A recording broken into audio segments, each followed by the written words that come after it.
Okay, God's been taking me through, as I say in previous videos, about like sort of vibrational chords, from people.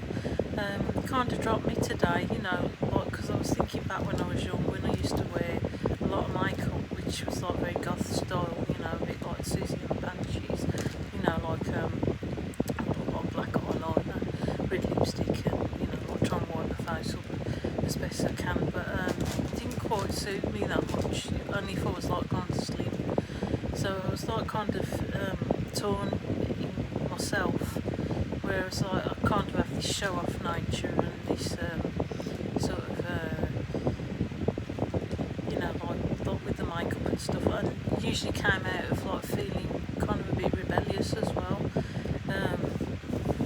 Like, or whether I'd be in a sort of more stretched circumstance, like going to college or university, whereas I'd seem to show my colours in those circumstances when I'd have like a kind of successful transition into something a bit more trendier, like to kind of differentiate myself apart from others.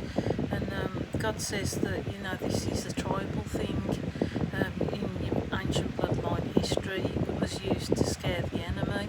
So like in that circumstance, you kind of understand it. I was seeing a lad today who was like quite, someone just punched me, I think it was Mike Oldfield. Did you see that flinch in the helm in V2K? As I say, I was seeing a young lad today who didn't have any makeup on, was kind of plain with his hair and slim, but he had like the same kind of crazy shoes that I've got, like Doc Martens, and he was clearly alternative in his dress. And I thought, hey, I found like someone of my tribe, because I always felt like that, sort of plain and kind of gothic alternative. I couldn't always go the whole way. So God's saying that this is a tribal attribute, particularly in the alternatives community. Like there was, as I say, a time where like alts and like God-fearing people were kind of more driven towards God, and he's kind of highlighting this, like there was like some sort of union between those tribes, and like the Last Kingdom kind of goes into this with the Danes and stuff, and like when England was being sort of formed.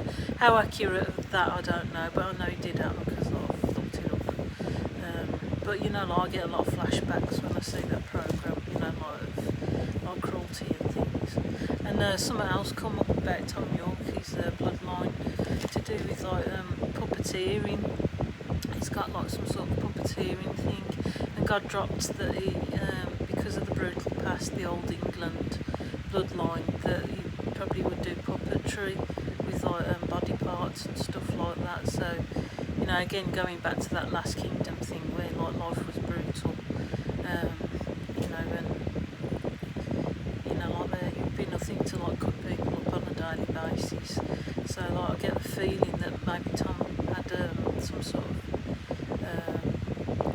what do you call it, a virtuous bloodline like mine, like probably had to kill enemies and stuff like that, use their body parts as puppetry, and kept hearing like them bones, and died bones, them dried bones, hear the word of the Lord. So I don't know, because I had like a thing in my bloodline about using dolls, like to sort of like explain the Lord's truth and stuff like that. So I know our bloodlines must cross over somewhere. There might have been a marriage or something along the bloodline way. As I says, Matt Bellamy's got like ties as well along my bloodline, esoteric ones. So that's all I know so far. So like God's like training me to see tribes, and he says, and this will be how you meet your partners in the future. Like I think the kingdom spouse thing is a load of rubbish, but as far as like a kingdom spouse who's actually equally yoked like you within your bloodline, that means that you'll marry someone of your tribe which will understand you, no matter how far or in between things are. And like God's trying to reach out to alternatives at the moment, like to show them the real bloodlines, and like it's not just a fashion accessory from somewhere else. You know, it has like, you know, if you actually are drawn to that kind of thing, to be an alternative in your dress, or dress a certain way. It's not just alternatives. You know, there's like some sort of link right the way back. As I say, like I've got a lot of ties with, you know, the Art Deco thing. God says that that was like a second revisit of it in the 20s, 30s. You know, like I'm not very drawn to sparkle and sparkly jewellery and antique jewellery and stuff like that. So these things, like I've got many watches that look very sort of Art Deco. As I say, all these things built